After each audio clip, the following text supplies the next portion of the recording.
This is the newest meta breaking deck. It is absolutely insane. I climbed Infinite on 2 different accounts, and each time in one session with over a 75% win rate. I streamed it all over on Twitch. Make sure you can go give me a follow there. Catch me on my next stream. The new card taking over the metagame is Leech. Leech basically counters all of the S tier decks right now: Silver Surfer, She-Hulk Death, and a few others. In this deck, we have MVP finishers, which are Aero and Leader, which capitalize on the leeched hands by not having to worry about any of those pesky on reveals or ongoing abilities that cards would normally have that would potentially have a chance at beating Leader or Aero. But that puts the core of this deck at Leech, Aero, and Leader, which really there's not going to be any replacements without changing the whole purpose behind this deck. But the way this is played out is you use your strong early game cards to gain an advantage. You have like Sunspot, Lizard, Thor, and Maximus, which are the strongest cards in those energy spots, but they're all replaceable with similarly strong cards in those slots. Things like Polaris or Wolfsbane. We have Magneto in there as a backup to Aero and Leader. Sometimes you just need to play out a big card, but it also interacts with all the very popular 3-cost decks out there. It comes in clutch sometimes when you can pull a Wong out of a lane before someone else has a chance to play it. Scorpion is just a solid card all around. And it really helps you get ahead.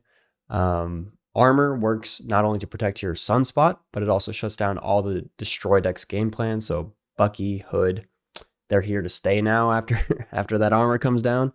White Queen gives you that extra information you'll need for the Leader and Aero turns.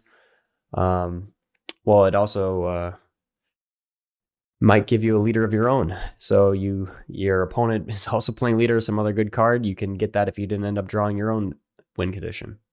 And lastly, the tech slot of Shang-Chi. It can help you catch back up if your opponent was able to cheat out a big card, if they play out a Dino, or if maybe they were super lucky with X-Mansion or something. So it really helps out. So overall, this deck is absolutely cracked. I have had multiple people that have taken this deck and taken it all the way into Infinite. They said I climbed 10 ranks in an hour. It's actually insane. So I'm going to put some games here and you can check them out. Thanks for watching. So I just reset my stats on this to record this. We're going to take a look in depth how to play this deck, going piece by piece.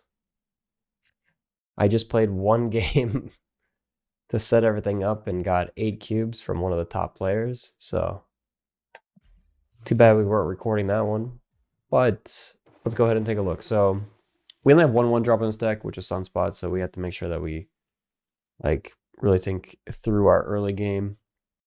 You want to build up enough power early so that you can Leader or Aero later.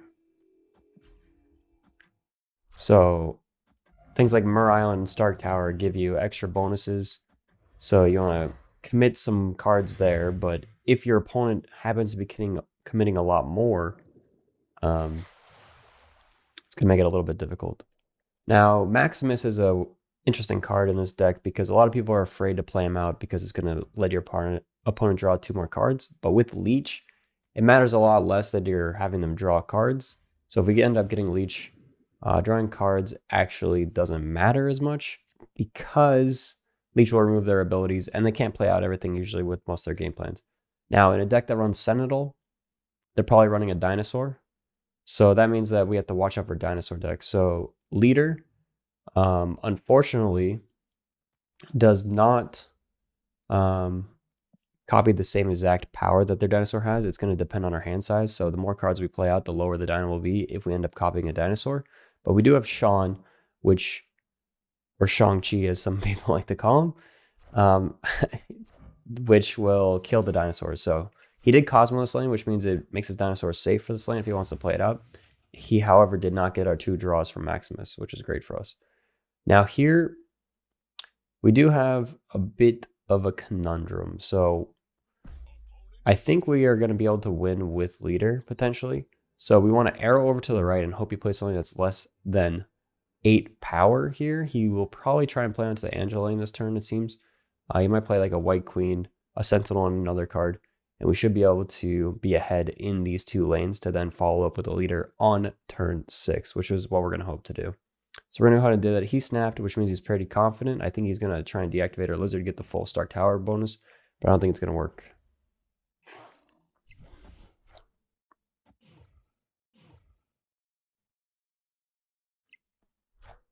So we got the White Queen, and then Nightcrawler. Okay.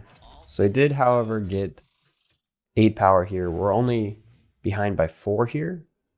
He does have the Angela to buff him bigger. So he did play 2 cards over here. Nightcrawler, though, can move. Leader, however, will put us ahead on this side. So the only problem that we're going to have is a dinosaur coming down. We only have 4 cards in our hand. He has 5, which is actually the same. So as long as he doesn't play a card, if he just plays dinosaur, we do still win.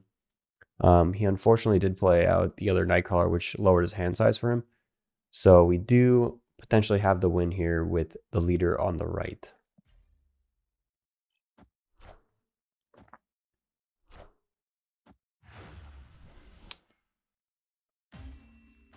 So he copied our leader with White Queen, which we should have called out, but since we have an Aero here, he has a White Queen. Leader was never going to win for him, and it was always going to win for us. On to the next game.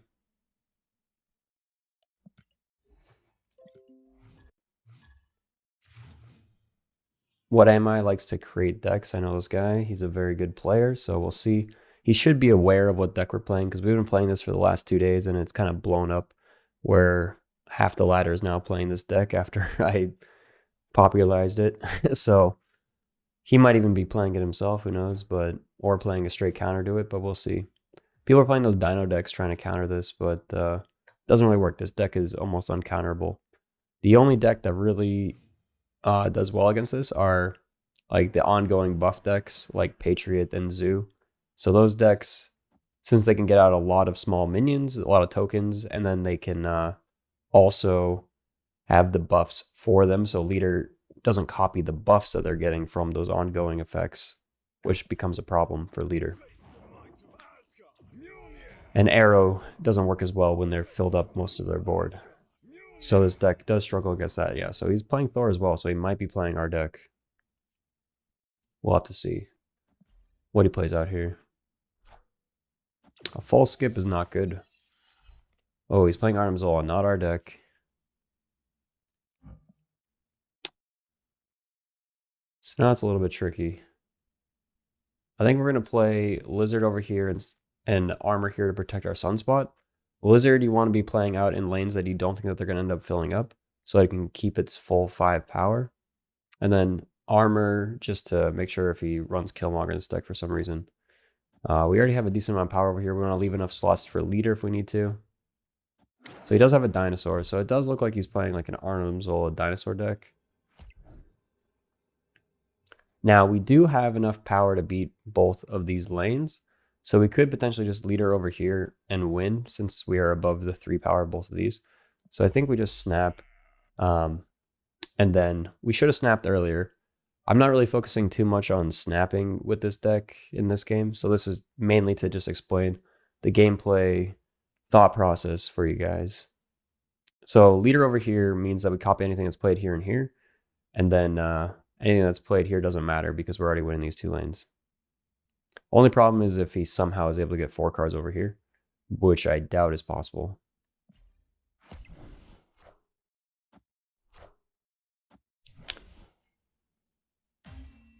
Once again, final turn leader versus leader. But once again, we were winning 2 lanes to start, so it didn't matter.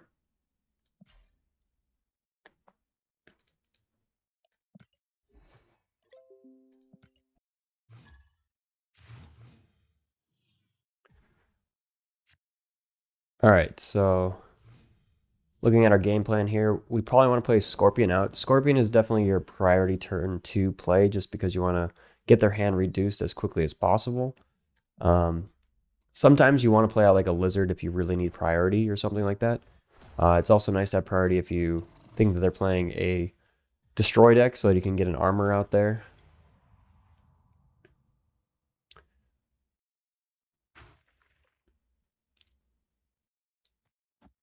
So I think Lizard, we don't want to play into Vibranium Mines because we don't want to fill our deck with Vibranium right now. We don't have our full game plan potentially. We do have a 4, 5, and 6 to play out, so we could potentially do that. But Magneto is typically not our turn 6 play that we want to be playing. It's kind of a backup turn 6. We want to be playing leader most of the time. So the question is, do we want to compete with Baxter building? So lizard versus lizard is usually ending up with both lizards being filled, both sides, so that we're gonna have to worry about this being only 2 cost. But since we only have a 4, 5, and 6 potentially, we can put it here. Like the 2 extra energy might matter. Electro can mean a couple things. A lot of people have been playing out Galactus with Electros recently, but Lizard makes you think maybe not. So a lot of other people have been doing some weird Doctor Doom Odin stuff and some other cards. So you want to recognize your opponent's game plan, see what they're doing. We're going to commit a little bit more to Baxter building. We're going to get White Queen, see what maybe his game plan is. With Electro, he might have multiple 6 drops, so we would at least get one of those with this. So we'll see what happens there. He snapped us, which makes me think he might be goblining us. I would think he might play a Hobgoblin on this turn into Galactus. So we need priority. Oh, he played Professor X. Professor X doesn't matter for us. Since we have such a strong... he's playing Destroyer, so we know he wants to play Destroyer out, so we have to beat 16 power in 2 lanes. So we have to make sure that we are able to do that.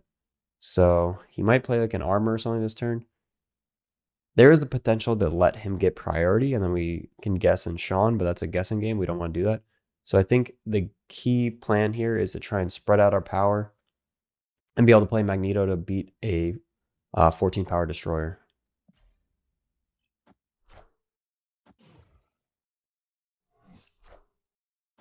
By 14 power, I mean 16 power. So he actually played it out a turn early, which is not great for him because now we have Sean, which just kills his Destroyer. We have priority as well. So now we can kill it, and then we can lock down the Baxter building as well. If we snap, he might leave the game thinking that we have Sean. So this is a time when we probably should not snap. And having priority means that we're going first, which means he cannot protect the Destroyer in any way. It is just going to die. He does have 7 energy, so he is potentially able to play out another 6-drop, but that shouldn't matter. There is not a 6-drop that can beat 14 power generally. It's 14 and 16 power.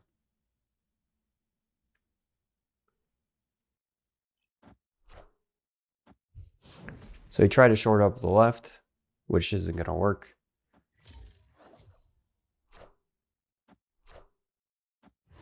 And that's going to be it. Yeah, thanks everyone for watching. That's the basics behind this deck.